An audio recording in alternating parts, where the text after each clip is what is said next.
In this video, you're going to watch me build a small 6x8 sunset. I actually am bringing a lot of drama into this scene and started really with my air color and worked out from there.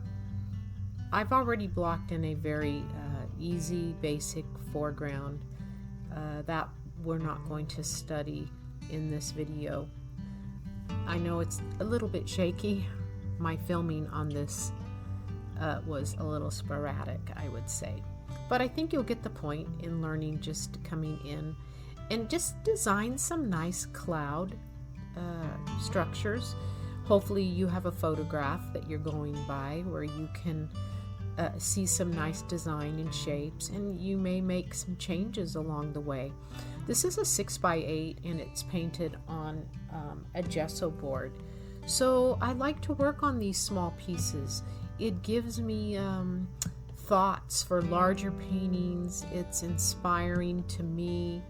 It allows me room to play around.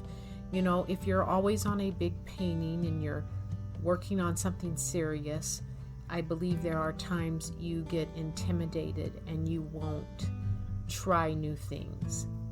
And so I'm just blocking in the shapes of clouds down in the horizon. It's my air color. If you're familiar with my air color, this is basically what I'm building most of the structures of these clouds with. I will include a link back to the video of my air color. Atmosphere color, it's what builds those shadows, and I use it in different values and in different temperatures. I'm breaking off a little bit of cloud work up here in the top area. It went a little bit blurry because my hand is making that out of focus, but up here it's a little bit cooler, so I've come with a little bit more blue into these lighter clouds that are floating up in the sky. Took it a little bit bluer, not quite as warm as down below, although I don't want to lose all the warmth because it is a sunset.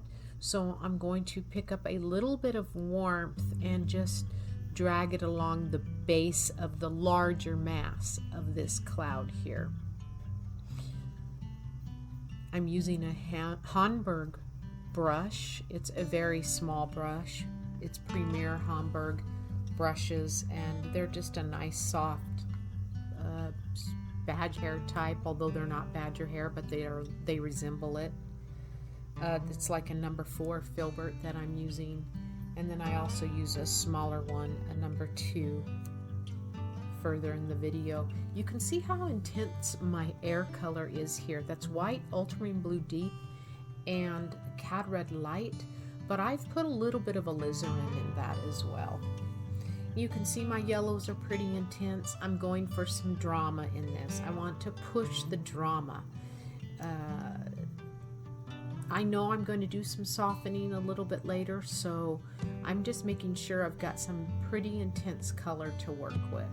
Working carefully right up to my trees, which are wet. I like to work wet into wet there.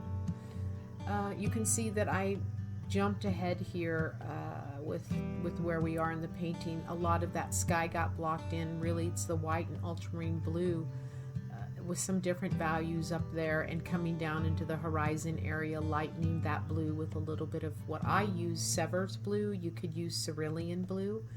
That is what created that lighter blue of the sky. Just a few little touches more of some orange, wanting to intensify that sunset. Tweaking here and there.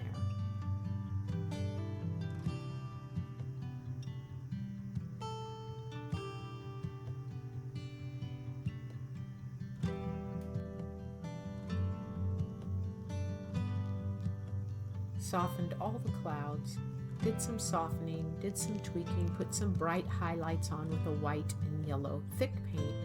There's the gesso board I use. I paint the sides a solid color, and we are done.